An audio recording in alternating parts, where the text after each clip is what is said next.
नमस्कार। आज किसी सरकार की बात ना करते हुए आज बात करेंगे कोरोना के बाद आने वाले संकट की। कोरोना के बाद जो हम लोगों का आम लोगों का नुकसान होने वाला है उसके बारे में आज बात करेंगे। कुछ दिनों से देख रहा हूँ कि टीवी पे खबरें आ रही हैं कि हजारों की संख्या में, लाखों की संख्या में मजदूर शहरों से अपने गांव पलायन कर रहे हैं और हर रोज खबर आती है कि वो मारे भी जा रहे हैं। पर इससे ना किसी सरकार को फर्क पड़ रहा है ना आम इंसान को। अगर आपको फर्क नहीं पड़ रहा तो फर्क पड़ना चाहिए, क्योंकि सरकार को नुकसान हो ना हो पर आपको होने वाला है। जो नुकसान भविष्य में होने वाला है उस नुकसान को बचाने के लिए 20 लाख करोड़ का पैकेज भी कम पड़ने वाला है और सबसे ज़्यादा नुकसान आपका होने वाला है। मजदूरों की बात करने से पहले मैं आपको कुछ वीडियो दिखाना चाहता हूँ जो मैंने अपने कैमरे से रिकॉर्ड किए हैं।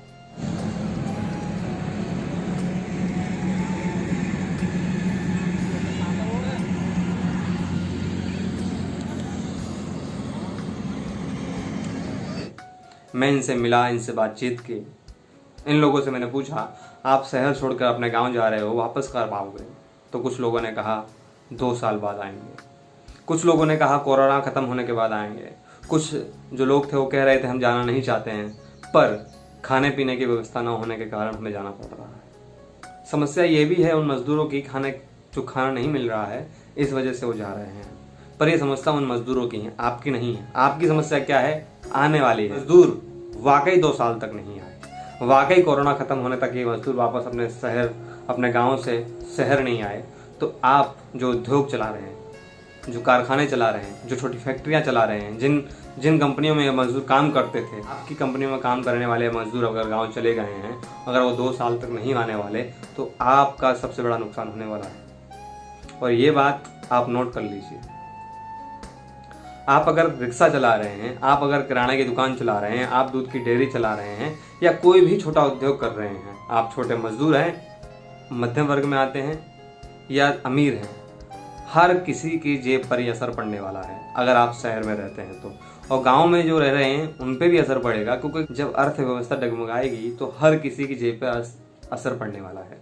पर सरकार इस नुकसान को छुपाने के लिए 20 लाख करोड़ का पैकेज के अलग रही है।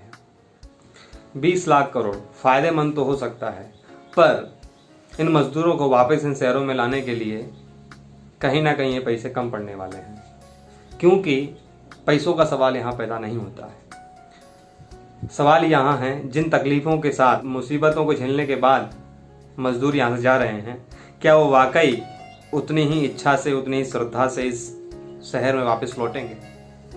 मुझे तो जिन लोगों से मिला उनका दर्द समझा तो वाकई वो शायद ना भी लौटें, और लौटे भी तो काफ़ी समय के बाद लौटें। तो इससे आपको बहुत फ़र्क पड़ने वाला है। ये बात आप सोचिए। आप अगर अभी भी टिकटॉक और फेसबुक, इंस्टाग्राम पर व्यस्त हैं तो इस मुद्दे पर ज़रा सोचिए, क्योंकि आपकी जेब इन सब सोशल मीडियाओं से महत्वपूर्ण है। हंसी मजाक चलता रहेगा पर समस्या की बात करना बहुत ज़रूरी है। अर्थव्यवस्था को संभालना है तो इन मजदूरों को संभालना होगा, क्योंकि अर्थव्यवस्था को खड़ा करने के लिए इन मजदूरों का बहुत बड़ा हाथ होता है।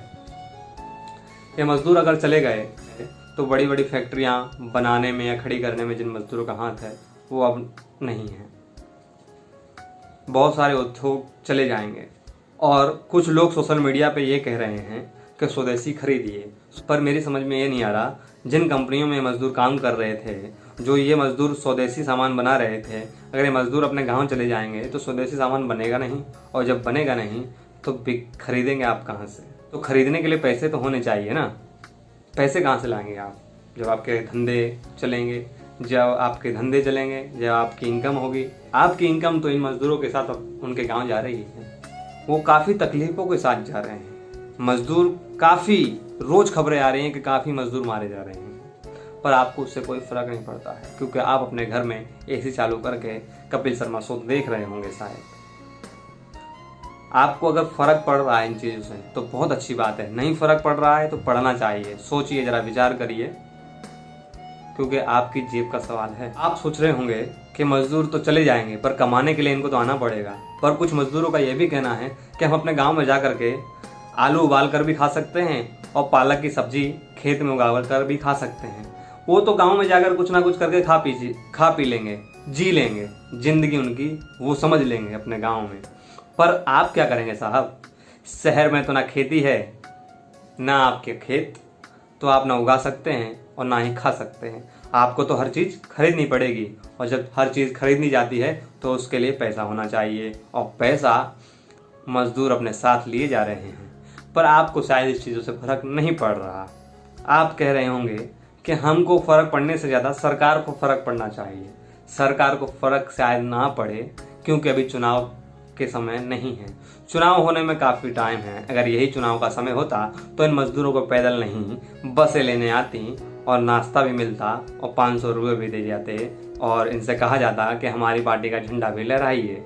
पर ये सारी सुविधाएं अभी उपलब्ध इनको नहीं हो सकती, क्योंकि अभी चुनाव नहीं है। तो आपको सोचना होगा, क्योंकि आपका नुकसान होने वाला है ना। तो आप जरा सोचिए और विचार करिए, क्या 20 लाख करोड़ का पैकेज देने से ये मजदूर वापस आ जाएंगे? और एक और बात जो मोदी जी ने कही कि आत्मनिर्भर बनिए, आत्मनिर्भर बनने का एक संकेत मुझे ये लग रहा है, ये मेरी राय है, आपकी राय कुछ भी हो सकती है।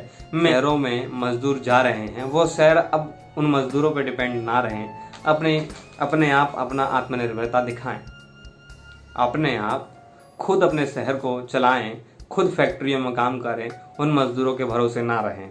अगर ऐसा पॉसिबल है तो आप जो फैक्ट्रियों के मालिक हैं वो खुद अकेले फैक्ट्री चला सकते हैं, तो आत्मनिर्भर आप बन सकते हैं। अगर आप आत्मनिर्भर नहीं बन सकते तो आपकी मर्जी।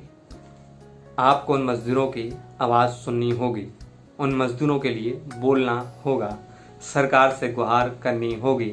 सोशल मीडिया का उपयोग करिए, फेसबुक, व्हाट्सएप, इंस्टाग्राम, ट्विटर और टिकटॉक जैसी सुविधाओं को आप हंसी मजाक का जरिया ना बनाइए।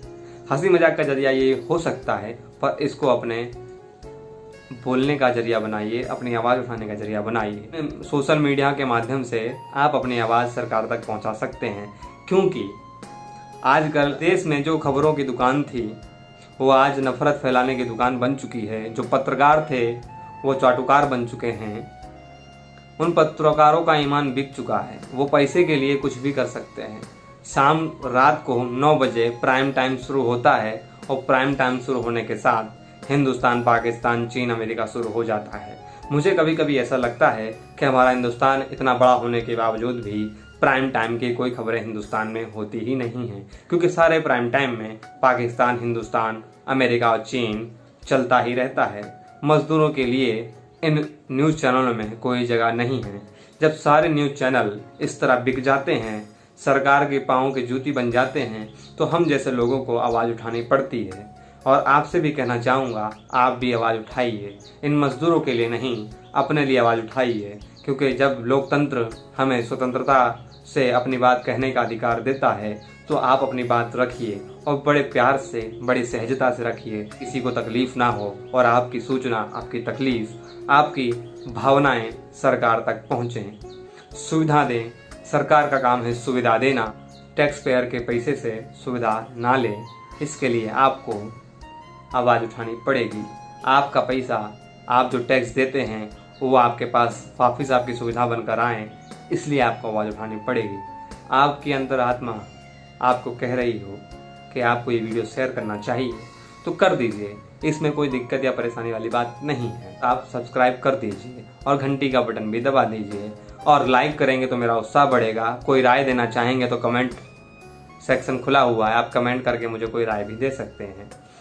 आज के लिए बस इतना ही। जय हिंद।